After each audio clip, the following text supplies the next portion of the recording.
welcome to the Financial Operator Podcast, where we talk about money, business, and all things cash flow. So I'm here with Kevin Faulkner, who is the owner of 3B Credit Health. And I want to talk a lot with him today because not only does he have like a wealth of information from himself, but he has helped so many other people get their credit back restored. Maybe not back. Maybe they've never had good credit. So we're going to chat with him today. But Kevin, tell me about yourself, how you got into this business, all the details. Well, hey, thank you, Jen, for having me. I've been excited about this, coming and hanging out with you. The way we got this podcast set up for me to be on here was I had just reached out to let you know how much I was a fan of yours and how great you were doing with the, as hard as you are at work, you're a hard worker. So much respect to you. And thank you very much for having me on. I've been excited to come hang out with you. You made my day when I got that message. I was like, oh, thanks, Kevin. Well, you and I have known each other for a few years now, and I am a guy that's just kind of been kicked around in life a little bit. I don't really like labels of I'm a businessman or whatever, which I do consider myself an entrepreneur, a successful entrepreneur, but I do understand credit and have helped a lot of people. We've had almost 2,000 clients at this point with 3B Credit Health. So we've been really blessed in that arena. But, I think it all really comes down, and we can dive into this, but our growth as people and as an individual, because our company and our employees and our clients, our referral partners, they all grow as we grow so that we can become better servants. Mm-hmm. Tell me I'm not sure if I even know what you did before you were in the coaching business, but tell me your life story, Kevin. Yeah. So, it's an interesting story. And I haven't talked about this a whole lot. Actually, I don't think I've ever talked about this publicly, but since it's just me and you, I'll get into it a little bit.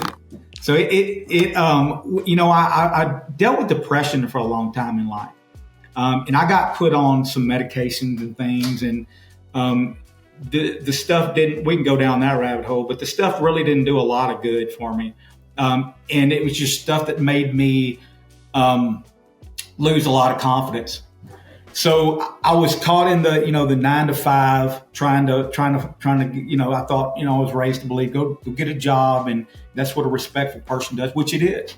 It is what a respectful person does. Somebody that, goes and works hard. My grandmother was a school teacher for 30 years. My mom was a school teacher. My dad has always been an entrepreneur, solopreneur, but my mom and my grandmother just have so much respect for them and for what they've done. So that is the way it should be for most people. I just wasn't cut from that cloth. So I really had a lot of problems through the years finding my place in this world, and I just couldn't get my feet underneath me. And so my wife and I married in 2018. She's a fantastic woman. She's really helped me tremendously and just been amazing.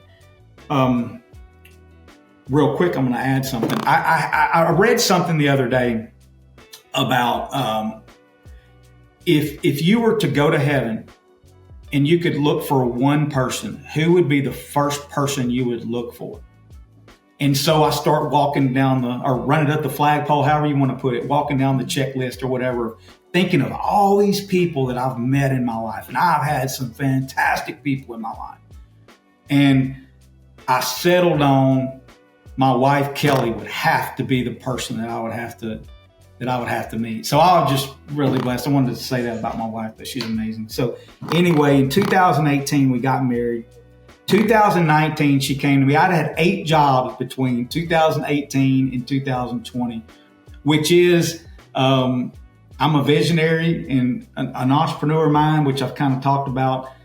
And I just couldn't fit into the corporate way. I was always like, I see processes really well. I've got really good vision. So I see things and I'm always like, let's hey, this is not right. We should be doing this, this, and this. And they're like, no, dude, I'm paying you to do this. Go ahead and do this. Stay in that lane. Yeah, and it just never would work for me. So it was just, kind of trying to put a square in a circle, if you will. And my wife finally came to me and said, dude, I can't do this anymore. You're not moving in the right direction. Because like I said earlier, she's a winner. And I wasn't winning. And so we separated for about 7 months. And that 7-month period is where I really found myself. I did not know that.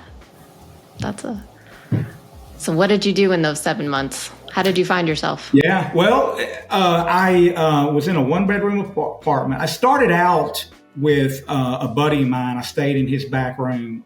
This was during COVID. This was 2020. Mm-hmm. And stayed in his back room with my dog, Cash the credit repair dog. I love your pictures of Cash. I was trying to find out. I wasn't taking so on a Thursday night, I broke down, and I mean, I've talked about this a lot. I was crying from head to toe, and I realized that this was in August of 2020, and I realized that my life was never going to get better until I got better, until I figured this out, until I figured, I wasn't sure if I was going to be able to save my marriage or not. My wife and I are happy. We're together. Everything's awesome. But at that point in time, I was at the bottom. I was broke. I was having to stay with my buddy in his back room. And I'm like 40, yeah, I feel like 49 years old at this point. Mm-hmm. So, I mean, this is not 20 sleeping on the couch. Too good about yourself as a man. Right. So I'm, I start taking in information, and I read this book called The 3% Man. I wouldn't recommend that book. It's more of a book on like how to understand women. It's kind of a dating book. And I was just trying to understand, I wanted to understand what my wife was thinking. And so I was just reaching for information at that time. And it said, though, there was one sentence in that book. It said, a man needs a purpose. So I'm like, okay, I need a purpose. So from there, I see an organic Facebook ad. It wasn't a paid Facebook ad. It was like you see those colored boxes. I use them all the time on content where people will just write like a one-liner. And it said, if anybody wants to learn credit repair, reach out. And I reached out and I paid the guy like $300 to get on a couple of Zoom calls with me. And he showed me some things about credit. And so that's where it kind of started. But I had read that line in that book, 3% Man, about you need a purpose. So I'm like, well, my credit sucks. I got to fix my credit. And then I also need a purpose. So let's do this credit thing. Mm-hmm. And it's turned into what it is. 2-for-1 deal there. Got your credit better and learned how to do it for others, I guess. Learned your purpose. Okay. So I was saying that was like a 2-for-1 deal. You were able to find your purpose and get your credit repaired in one $300. $800. My credit score is 800 now. And so and I also have a business. I know, I see all of the posts that you make about getting people's credit up. And I mean, you've taken people from like nothing to $800 credit score, right? Which really, you shouldn't value yourself based on your credit score, but it can certainly help your life a lot, right? When you have a high credit score, suddenly certain things can be open to you that may not have been at a lower score. Sometimes it's good. It's keeping some people out of trouble, not having credit available to them. But once you become responsible with your money and your credit and debt, it can be a good thing for you. So so let's keep going with your story. You started working on your credit. So 2020, how did we get from there to launching your own business? Well, I still remember my first client was a lady in Corpus Christi, Texas. And I remember talking to the realtor, and the realtor said, okay, I'm going to give you a chance here to do this. And it was a friend of hers. And her name was JoJo. And she now owns a house in Corpus Christi. We were able to help her get a house. So that was my very first client. And then I was hooked because I'd never really brought value to people. In my life, it's like very hard to even say those words, but because that's kind of really honest thing to say, man. That's like my gut kind of falls down when I even say those words out loud. But I don't think at that point in time I'd ever really been a giver or somebody that brought value to the world. And so for me, when I was able to start helping people in that aspect with their credit and stuff, it really gave me a sense of meaning. But so from where we stopped was at my buddy's house. I was staying in his back room. I went and got a 1-bedroom apartment, and I started, you were asking how I, what that 6-7 months looked like that we were separated. And I started, going to the gym every night at 7:00. That was a non-negotiable. And I was just running a little bit. I wasn't using the weights or anything. Honestly, I didn't even have confidence to get on the weights at that point. So I just started getting on the treadmill. And like every night at 7:00, I'm on the treadmill working up. And at first I could just run a little bit. By the end of that 7 months, I could run 3 miles. I was running 3 miles every night.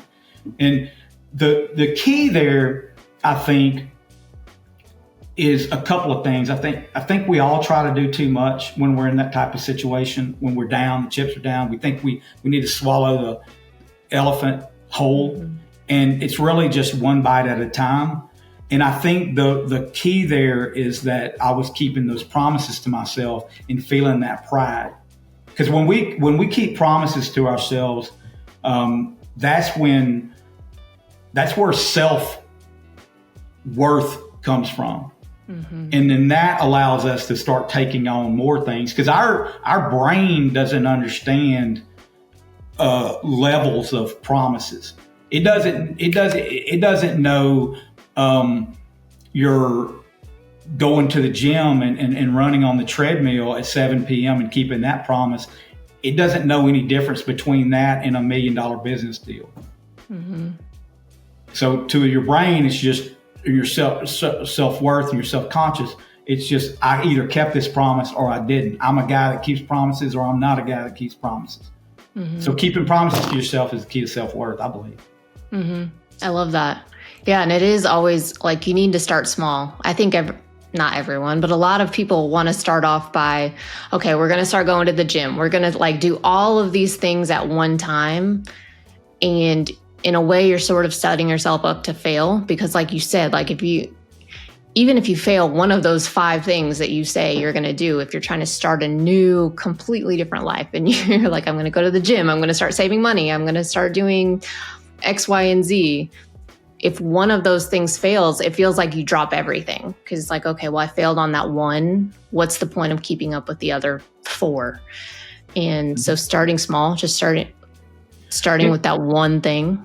And you have to figure it out. Like, I didn't know, going back to the gym analogy, or it's not an analogy, but going back to when I started going to the gym in 2020, late 2020, at 7 o'clock, I didn't know how to I didn't even know my way to the gym until I Googled the directions, mm-hmm. And then you get to the gym. Well, I didn't know where the treadmill was in the gym. So then I started going. The first night I probably stayed, who knows, but may have stayed 15 minutes, and then started getting a little more confident. The first month I probably didn't do a whole lot. And then I started building off of that and learning. Same thing with when I took that first credit repair client. We're headed towards 2,000 clients at this point, or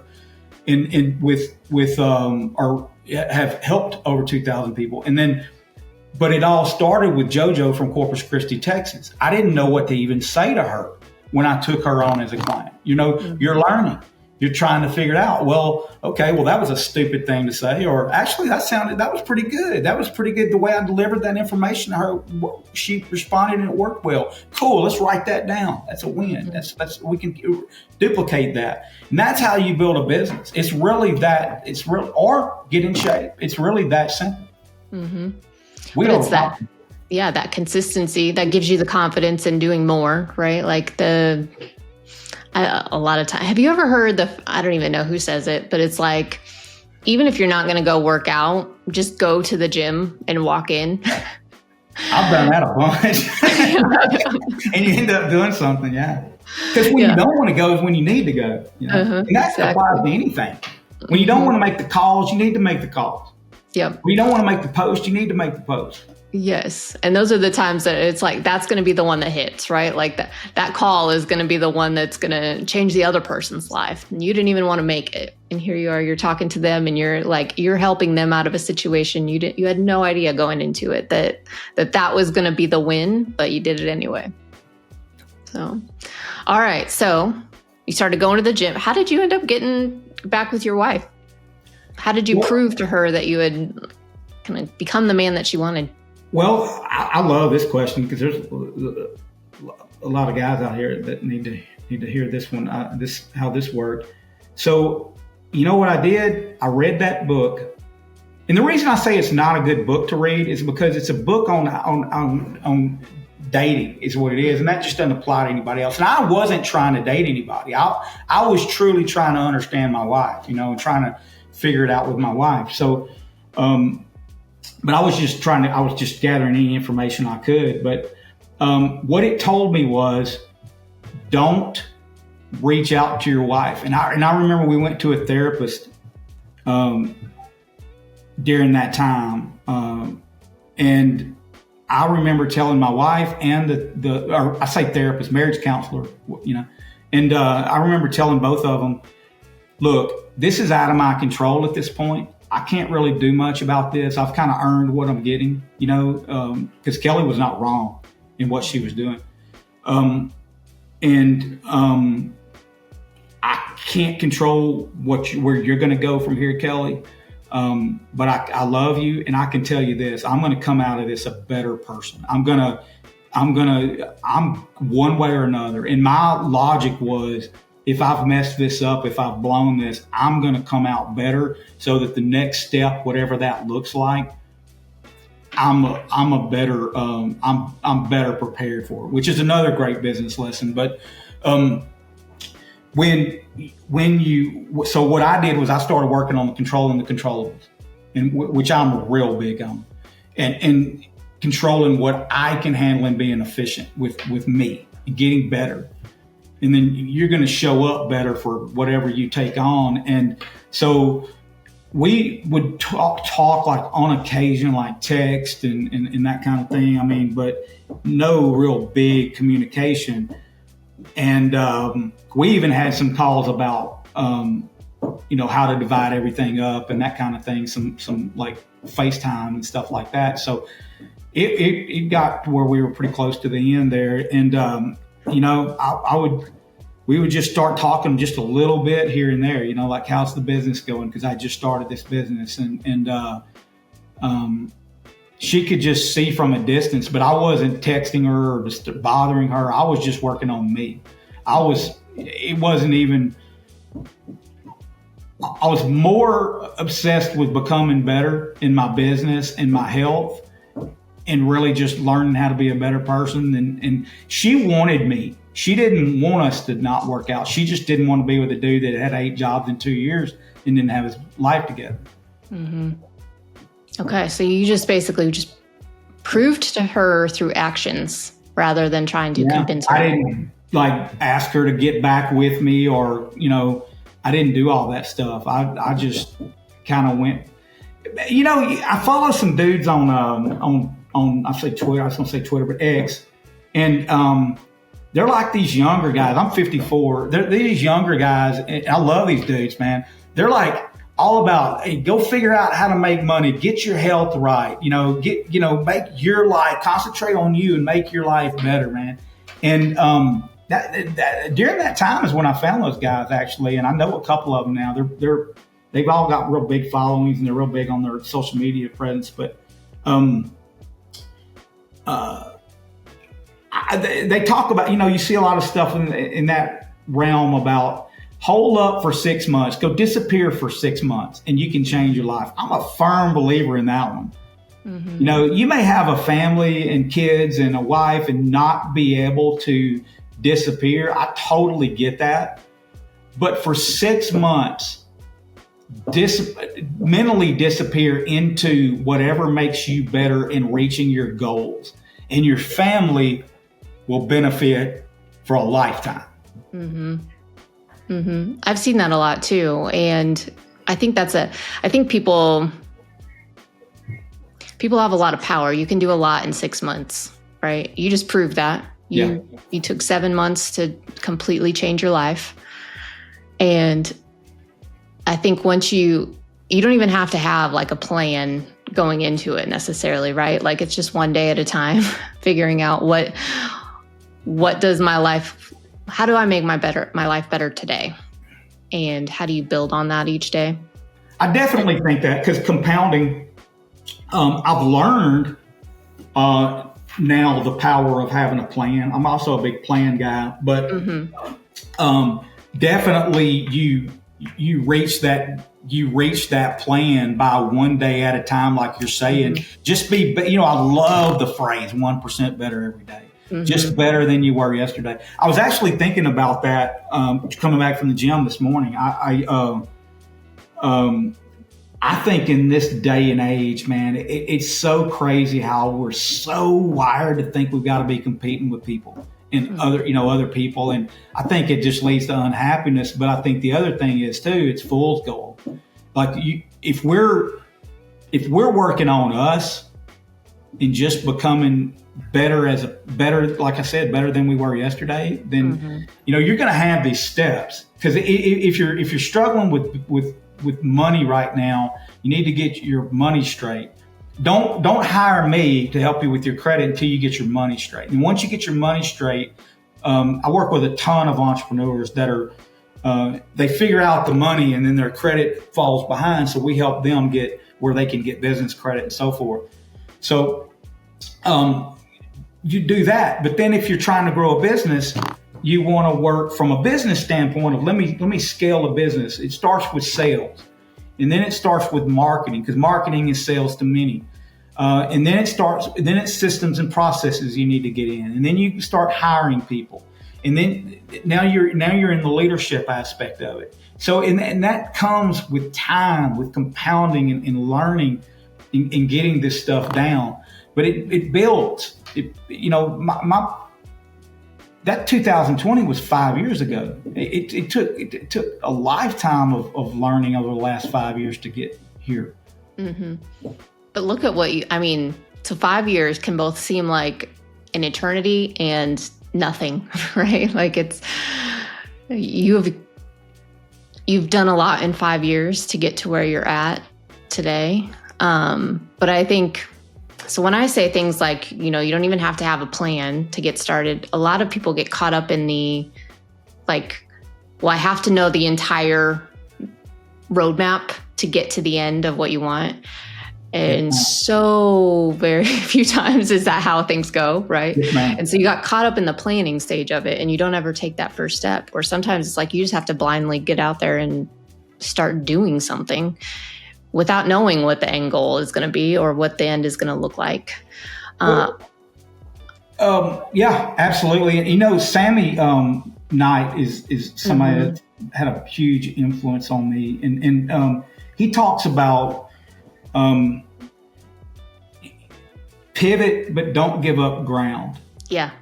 And so you're playing like what you're saying. And what I heard anyway, when you said, we always put our own perspective on things, but what I heard when you said this was plans aren't going to really, where my mind went was plans aren't going to really work out perfect anyway.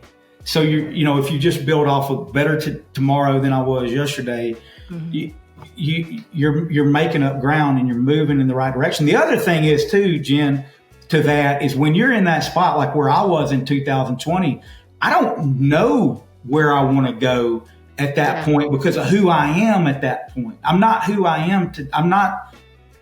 In 2020, I was a totally different person with totally different needs and so forth. So as we develop, our taste develops, or our what we want out of our lives increase with our confidence. Mm-hmm.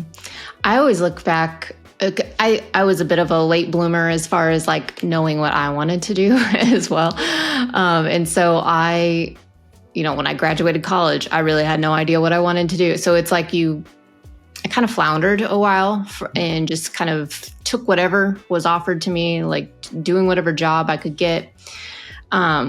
And when I look back at my life now, I was like, well, I was actually following a roadmap that I couldn't see, right? Like I went into all these different industries, learned all of these different skills that have made me a really well-rounded business owner. But at the time, I felt like I was in all of these dead-end jobs. I was in all of these things that I didn't necessarily enjoy doing. I didn't know. I'm like, I don't know how I'm ever going to be successful doing blank, whatever it was that I was doing at the time. But I was picking up skills along the way. And so then when I first met you, I owned the coffee shop. And so it was like when that opportunity was presented to me, I was like, oh my gosh, owning a business is actually what I've been like building, collecting all of these little skills to do, right? Like, and learning how to manage people and how to manage money and how to hire and fire people and all of those things that felt like they were not important at the time when I was kind of picking up those things. But all of a sudden it like culminated into, oh, this is actually what makes sense for me. So when I did that, it was like epiphany, like, oh, the light bulb went off. And from there, I got a lot more clarity. I'm like, okay, like what felt like 15 years of struggles and not really understanding where my life was going and why I was kind of following the path that I did, all of a sudden everything came together and the future looked way more clear. And I could finally see like what was down the road ahead of me.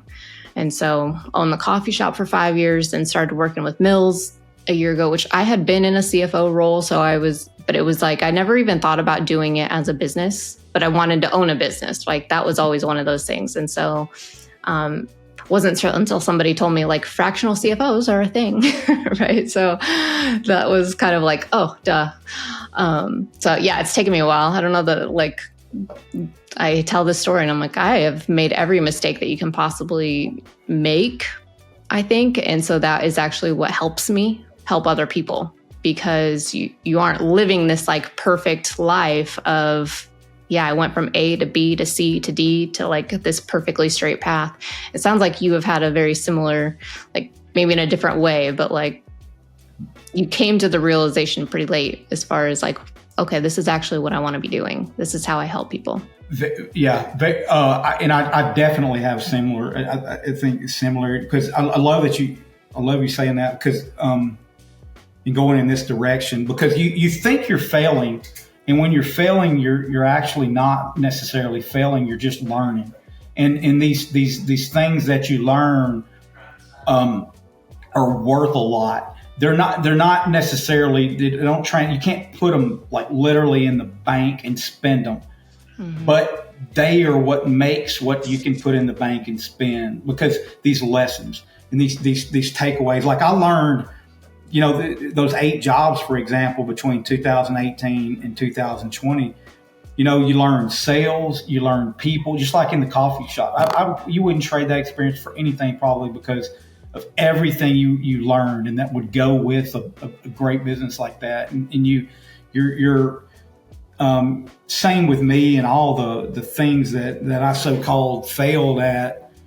I wouldn't be who I am. That credit repair company never would have taken off if it hadn't been for those failures and those lessons and those learnings. So if somebody's out there listening to this and you're thinking you're failing and you're absorbing it that way, you're not. You're just on the ladder. Mm-hmm. And failing forward is what comes to mind when you're talking about this, because it's like that's so true. There are so many things that it's like it may look like a failure to the outside world, but as long as you are taking it with like, what do I learn from this? What's my next step? Not just, this didn't work, I'm going to give up everything and, not try anymore. You're going forward. Something will eventually fit and it will make sense why all of these things happened. And I think too, I believe that the thing that probably the most important aspect of scaling a business is to be able to extract the lesson and then put the failure behind you, or what looks like a failure. And if you can do that, I think then you can control the anxiety of entrepreneurship. You control the ups and downs and so forth. I think the people that are the best at that are the ones that end up with the 7, 8, 9 figure businesses. And that's something I struggle with that all the time too, because you always think about that one client that things didn't go exactly how you wanted them to go. And because us entrepreneurs are big-hearted people. They're servants, and so we want to every single person, and we just think of that person that wasn't happy with us, and but then in the meantime you got 99 other people who were just ecstatic and gave testimonials, and we concentrate on that one. So entrepreneurship is a really hard journey. It is. I do that a lot too, because I'm like, in the same day, you can have one conversation that's really tough, and then the next you're getting a text from somebody. It's like, you've changed my life. And I'm like, this is quite the roller coaster. Yeah.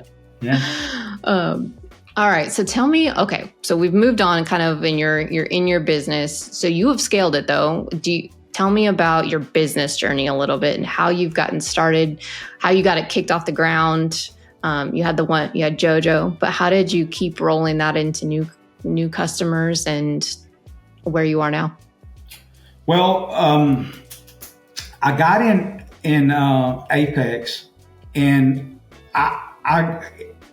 the trainings in Apex were huge for me. The things that they taught you about how to connect with people on social media was really big for me, because I'm kind of a natural at connecting with people. That's really, people are my skill set. That's what I'm good at. I mentioned earlier, I'm a visionary, but I'm not I'm anything but an integrator. I'm the guy that integrators roll their eyes at, and they're like, dude, it's a mess, because I'm learning social media and connecting with some great people. And I can say this, that you're only going to go as far as the people around you that you build. The whole game is people and helping people develop. And I started doing it myself. I got to a point where, because I was doing everything, which is what we all do at the beginning. And this was my first business. Well, my first business that did anything, at all. And so I got to a point where I think I had like 60 to 80 clients. And I'm doing everything. I'm still doing the sales. At that time, I'm doing all of it, and the fulfillment, everything. And I hired somebody at that point, and I was so scared. I remember I interviewed like 4 or 5 people on a Saturday morning, and I hired somebody, and that's when my business really started taking off. Was when I got into where my strengths, because I was there. I did not need to be in the fulfillment part of it. As a matter of fact, if we go hire somebody, it's so scary to hire somebody. But if you go hire somebody, your business gets better, because that's what they're good at. Mm-hmm. And you put them in the business, handling that aspect. And then now I get to go be around people and multiply the business. And our referral partners get us connected with more referral partners, get us connected with more clients. It makes all the difference in the world. I think a lot of times we get bogged down by our fears. We don't want to pull the trigger on that hire. Now, there's a lot of things that I don't want somebody just to run out and go hire somebody. Make sure your numbers can support it. Have a goal, have a plan of, I want to reach, when I get to the point where I can afford this person, then I'm gonna hire this person. But in the meantime, I'm gonna go ahead and put the ad out. I'm gonna start collecting applications and finding out, interviewing people, and finding out kind of what I'm looking for, and kind of figuring that out. And then write your SOPs out and your systems and processes out, how you do everything and how you want. Now, if you do it right, when you go hire somebody and bring them in, they're going to improve your SOPs instantly. Because they're going to come in and go, no, let's do this, this, and this, and you'll elevate. Our fulfillment, our testimonials, everything got better immediately as soon as I hired somebody. Because I hired somebody that was a credit repair specialist. Mm-hmm. That's what they did. I wasn't a credit repair specialist. I was working on my own credit. I was learning as I go, but I went and hired somebody that had been doing it for years and brought them in. Mm-hmm. So you instantly made your business better. Yeah, absolutely. Mm-hmm.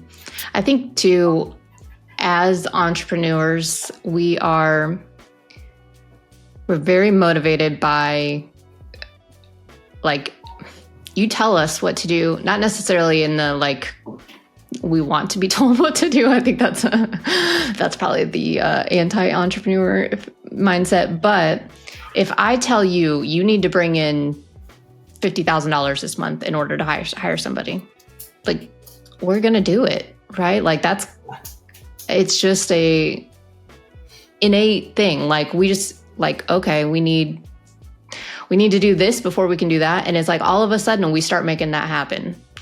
And so that's the mindset too. Like, you may not be ready to hire somebody. Maybe you can't quite afford it cash, but like you mentioned, as soon as you start putting that ad out there and start like putting it out into the universe that this is what's going to happen next, all of a sudden things just start falling into place. And that's the way that your business moves. And that doesn't mean that you won't have any hiccups along the way. I mean, I've seen tons of businesses that it's like, okay, we're moving in this direction. We achieved that goal. And then it's like, oh, but now things are going to start like falling apart. And you feel like you have to constantly put it back together. But you're still moving forward. You've made that decision. Now you know what it needs to keep that business moving forward. And then before you know it, you've got 5 people working for you. And that kind of goes back to what we were talking about earlier. You failed so many times and learned and extracted the lesson, leave the failure behind. And move forward. Now you're at a spot where you've got these systems and processes. You failed your way forward or failed your way to your strong SOPs. And now you've got a good system in place that you can hire somebody. They can come in as an integrator and become somewhat of an admin for you. That's what I ended up. My credit repair specialist was a semi-admin person for me and made my life easier where I could get out more, just a little bit more. And there's equity in that, get out more. And then they handled the fulfillment. And then I ended up hiring an executive assistant. And she came in and freed me up where I could just really I'm not good at a whole lot of, I'm not good at much, but I'm really good with people. So she freed me up where I could get out and have some conversations and wasn't bogged down with the doing of the business, right? Yeah. You actually met her a second ago. On our what was that? Like it was like a picture in picture kind of thing. She keeps me sane. She's awesome. So, then the next move you want to make is to hire a salesperson. Once you've got your leads and you want to make sure you have all your leads straight before you hire that salesperson so they don't get bored, but that's a whole nother level. Yeah. Yeah. I like the way that you've said this too, because it's like, first of all, you need to take off the delivery, whatever it is that your business does, take that off your plate too. Like, hire somebody to duplicate what you're doing on that end. And then as that frees up more time, you can spend it doing sales. Or maybe you're terrible at sales and that's what you need to hire for. Like, figure out what it is where do your skills lie, and then hire somebody to like compliment you. What's the fastest way from A to B? It's to do what you're good at. Mm-hmm. Like spending time good entrepreneurs are very efficient in how they think. They see the processes, they see the failures in the processes. And when we're not doing what we're good at, that's anything but efficient.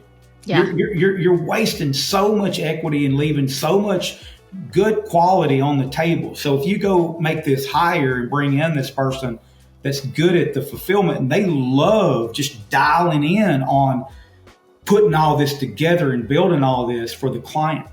Mm-hmm. And now you love having it, like you said. I love that you said that and brought, because that's important. Some people might be good at the integration and not good at sales, and that's perfectly okay. It's just reverse. Just go hire a salesperson. Mm-hmm. Absolutely, yeah. Because that's always like the things that you don't like doing. Those are not the things that you're going to want to, pick up the phone and do. So if you don't like doing sales, your business is probably suffering because you're not going out there and bringing in new leads, right? Or the same on the other side. Like if you were the one doing the credit repair, fulfillment, and you don't actually enjoy that piece of it, that's what you're going to put off doing. and then you're going to have the opposite problem where you're going to have a lot of leads coming in and you're like, oh my gosh, I have so much of this work. And same thing for, we're getting into a deep subject, but same thing with like hiring somebody to cut your grass, for example. Mm-hmm. Like my yard, I live on about an acre. And so it takes me with the lawnmower I have like 3 hours to mow my yard. Well, where am I best suited? In here on the phone or out there on that lawnmower? Mm-hmm. I pay the dude like $100 to come mow my yard. That sounds like a lot of money. But if I'm out there for 3 hours, how much is that costing my business? Yeah. Well, it's the same way. If you're working on the fulfillment aspect of it and you need to be out doing sales, how much are you costing your business with that? You're costing, so that's the way you have to get to a scalable mindset. And that's what I was talking about at the beginning of this, whenever I was talking about our business is only going to go as far as we go. We have to get that head right. Mm-hmm. Yeah, constantly be growing. And I think going back to the kind of failing forward comment earlier, it's like the more that you fail, the faster you get at recovering from it too, right? Like you're able to pick up those patterns and like, okay, I recognize that this went wrong. I can fix that. Like it could be a same day fix, right? Like you're not dwelling on, well, this went wrong. How do I fix this? And spending weeks at a time trying to like go over every detail and figure it out. It's like, oh, that happened. Let's do this. And you already have ideas going like, okay, well, I know that this failed and that's not going to work.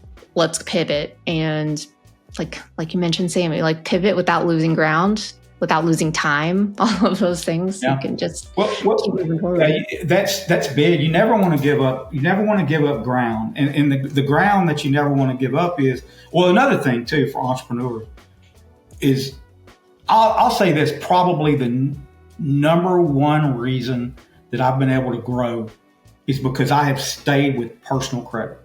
Mm-hmm. I haven't tried to take on a lot of other things. I'm a real big on one avatar, which an avatar is an ideal client, one product, and one channel, which mine's been built primarily off of Facebook,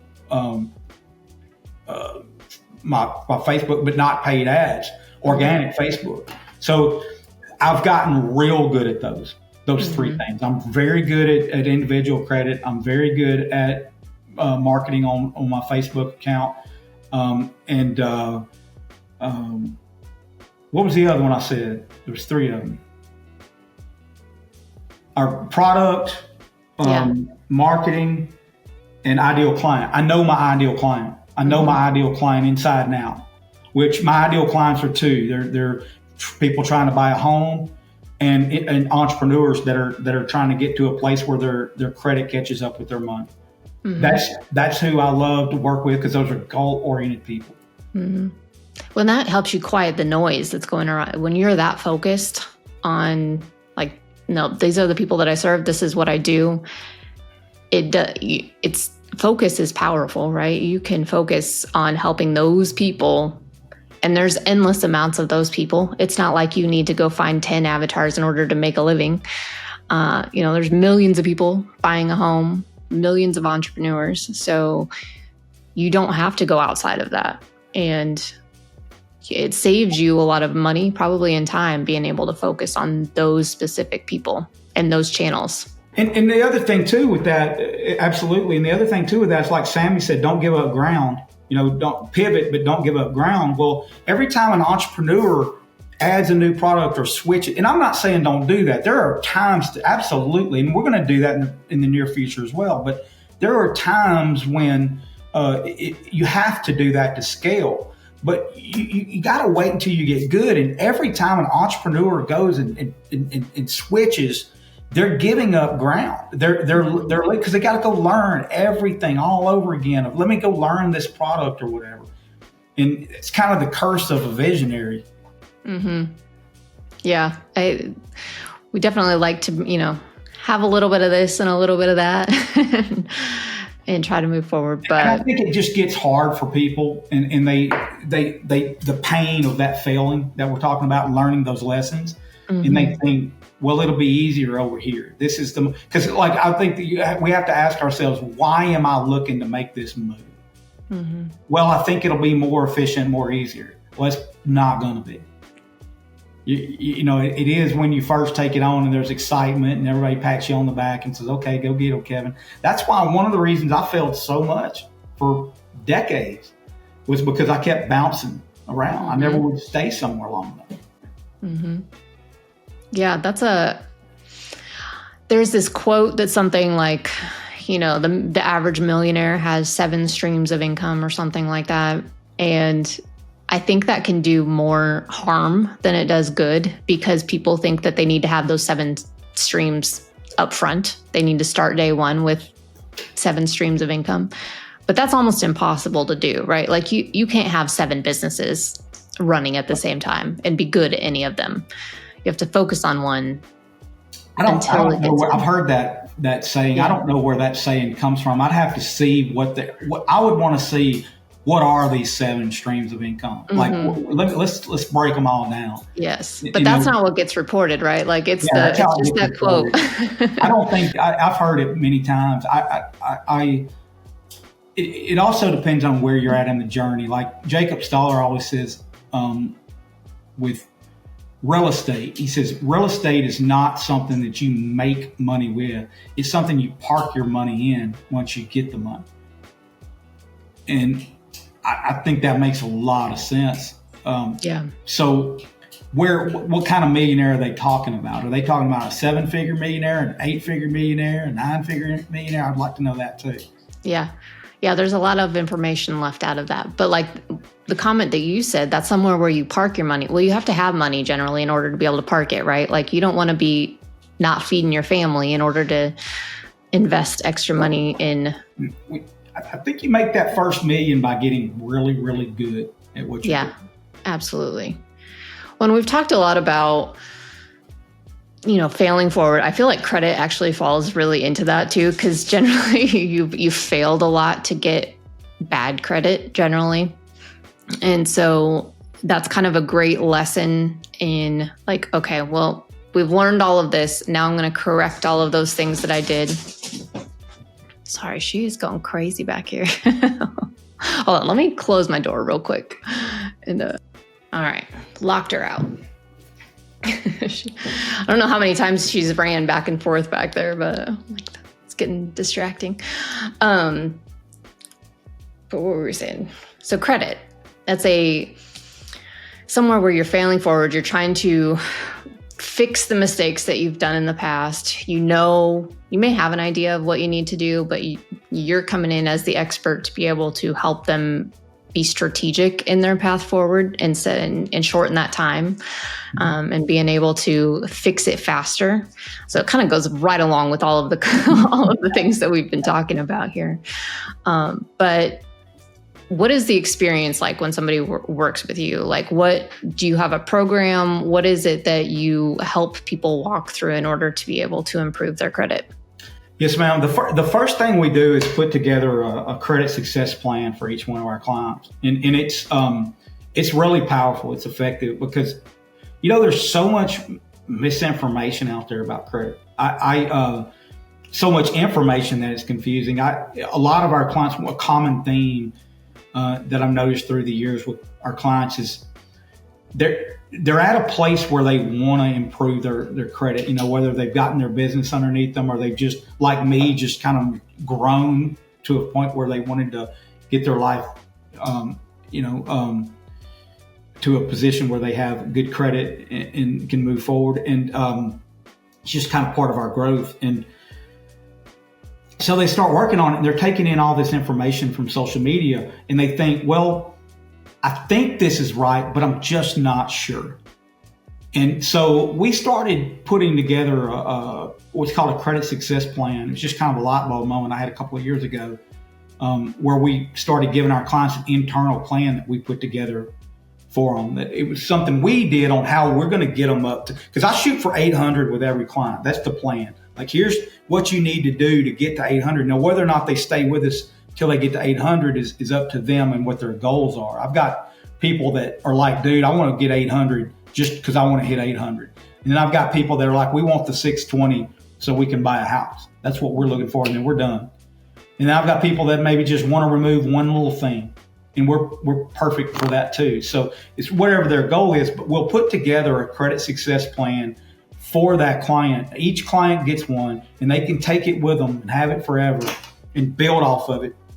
And it's made of 5 things. It's made up of your payment history, which is a little over 30% of your credit. Your utilization is a little over 30% of your credit. Diversity of credit is a little over 10%. Newer credit is a little over 10%. Newer credit would be inquiries would fall under new credit. Credit cards, newly opened credit cards that are less than 22 months old fall under newer credit. And then older age credit is a little over 15% of what makes up your credit. And that's for a FICO 8, which is what lenders pull, is where I'm getting those percentages from. So you've got those 5 things. And what we're going to do is go in, put this report together based on where the client's strong and where they're not so strong, where they need to work on. And then we're going to work on removing the negative items for them that are on their credit, coach them on how to move forward with some clear bullet points. So they have like I said earlier, I'm big on plans. So they have a plan on exactly how to go. So I think that's one of the biggest things that people really enjoy about working with us. Mm-hmm. So you don't have like a set time or like a length of program that somebody works with you. It's just, here's the plan that you're providing to them. And then do you have like monthly, or how does your payment process work? Yes, ma'am. We do monthly. And my goal has always been to have it where anybody can afford it. I mean, a single mom. My sister raised 2 boys as a single mom. And I've always really admired what she's done. And I think she's just done a really good job of life. And so I just want to appeal to that person as well. Somebody that's really trying to buy a home and, not just buy a home, but buy Thanksgivings, buy Christmases with your family and memories and pictures in front of the house growing up. When I was growing up, we grew up in the same house. I lived in it from the 2nd grade till the time I graduated high school. And every year on the first day of school, we would go out and my parents would take pictures of us in our school clothes, me and my sister, the one I was just talking about. And that's what I want people to have. I want people to have that life. And so you think it's just a credit score, but it's not. It's your kids laying down in bed and knowing that they're going to get to be friends with Tommy, their next door neighbor, or whoever it may be, for the next 10 years.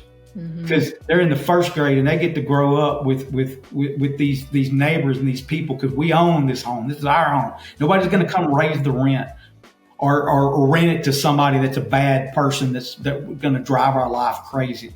So that's what you're really buying when you buy a credit score. You invest in a company to help you with your credit. Okay, I love that. Paying for stability. really. Well, and a peace of mind, and just to know this is mine. This is, you know, I remember when before, when my credit was not good, you know, like the conversation would come up. You're talking about self-worth and what, you know, when the conversation of credit would come up with my friend and stuff, like I would always just get quiet, man. I would want to just kind of step out of the circle. Because I hope nobody would ask. People would be talking about, well, my credit score is this or whatever, or just financed this and I got this 2.9 rate or whatever. Or I got 0% interest on this truck, whatever it might be. I would always just step out because I couldn't do that. And that ate me alive, man. Mm-hmm. Yeah, feeds into that, like you just said, self-worth. And it shows up in weird ways sometimes, but yeah. Okay. Well, it's been great talking to you. And I think we've dived into a lot of different pieces and getting to know you. But if somebody wants to reach out, if they want credit repair help, how do they find you? Yes, Facebook? Sorry? Facebook, obviously. Facebook, Kevin Faulkner, Waco, Texas. But also 3B Credit Health. Is .com is our website, 3bcredithealth.com. Okay. And is it 3 as in the number? Yes, ma'am. 3 is in the number, and then B, that stands for 3 bureaus. Oh, okay. That makes sense. I like it. All right. So find you on the website or on Facebook, and definitely reach out. Kevin's a great guy. Helps a lot of people. Jen, I just want to say before we end this, thank you so much for having me. I've had such a good time hanging out with you, and I'm such a fan of yours. I mean, you're just doing amazing. Same to you. I've always appreciated your insights. I know we've known each other for a couple of years now, and you've always been a great guy to talk to and great insights. I love being your friend. So. It's an honor to grow with you and come as far as we've come together. And I can't wait to see where we are, 5, 10 years. I know. We'll have a recap in 5 years. Where are we now? So, all right. Well, thank you, Kevin, and reach out anytime.